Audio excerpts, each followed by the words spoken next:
Hello, welcome to USA News at Noon. I am Bethany-Rose. I'm Brooke-Ann. And overseas in Europe, we have Rachelle-Lynn. She'll be speaking with us in just a moment. Today we have a big update on the Holocaust. Now, all the way in Europe, we have Rachelle-Lynn speaking to us about the appeasement with Hitler and the invasions. I'm doing wonderful, thank you.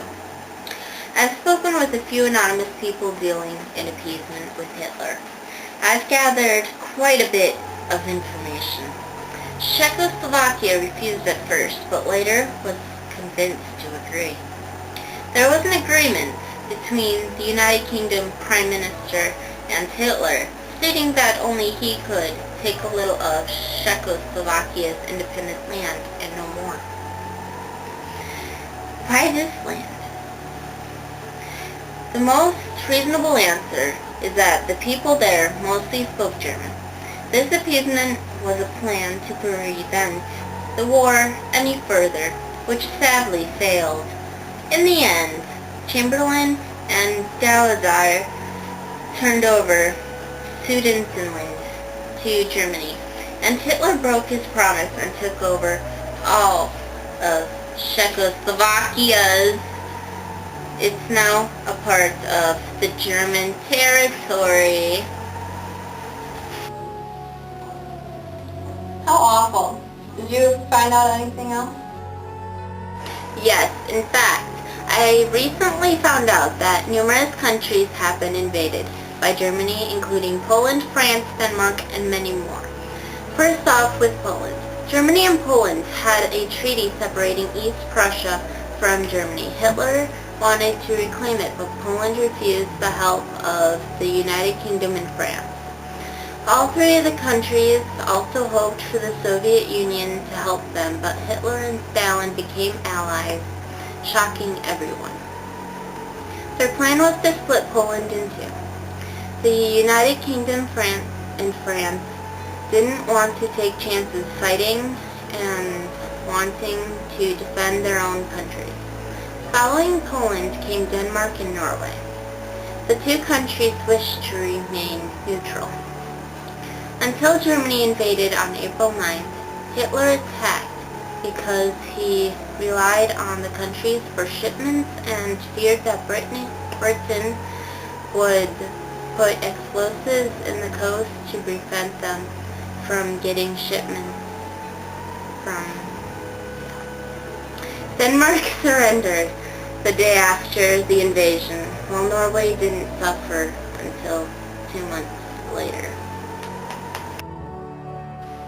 That was quite the story you have for us. We can take over from here. Thank you, Rachelle-Lynn. Those countries weren't the only ones invaded. Belgium, Luxembourg, and the Netherlands only wished to remain neutral, only for Germany to launch a blitzkrieg. A blitzkrieg meaning lightning war.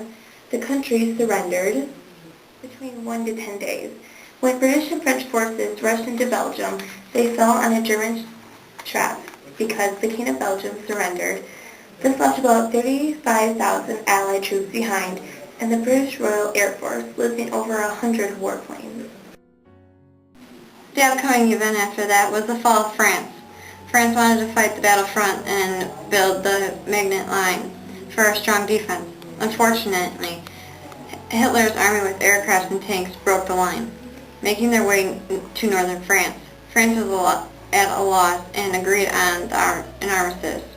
This gave Germany the 2/3 of northern France. But by that November, Germany took all of France. A battle from Britain overlapped around the time France fell. The United Kingdom lost about half its strength from the fall of France. Meanwhile, Germans planned a newly coordinated air bases and was ready to attack. The United Kingdom took advantage of what they had, finalizing the battle, from the Prime Minister Churchill telling the Parliament, "The Battle of France is over, and the Battle of Britain is just begun." Hitler was positive that the United Kingdom would seek peace, but they were determined to resist. Hitler planned to invade the southern part of England, but he needed to rid of the Royal Air Force. By July 1940, the German Air Force began to attack, outnumbering RAF fighters 4 to 1. More than 500 pilots were killed, and 900 aircraft were lost. Germany's situation was worse. They had lost around 1,750 aircraft and 2,600 men. Hitler then bombed cities from London to Manchester for months. Eventually, Germany gave up on its attempts and forfeited. Over 40,000 Britons died. The next subject is the Phony War, which is something very odd, a war that never happened. UK and France declared war on Germany September 3, 1939. France planned to move their troops to the Maginot Line, while the United Kingdom sent a small force to northern France. Around the same time, Germany stationed troops on the Sengfred Line. The two sides avoided fighting. Needless to say, it became known as the Phony War. Please help our soldiers be ready for war by donating. Seek your local mayor for details. That's today's broadcast. Later this evening will be tomorrow's weather. Today's broadcast was brought to you by Dawn Dish Soap. Get the tough things out. Until next time.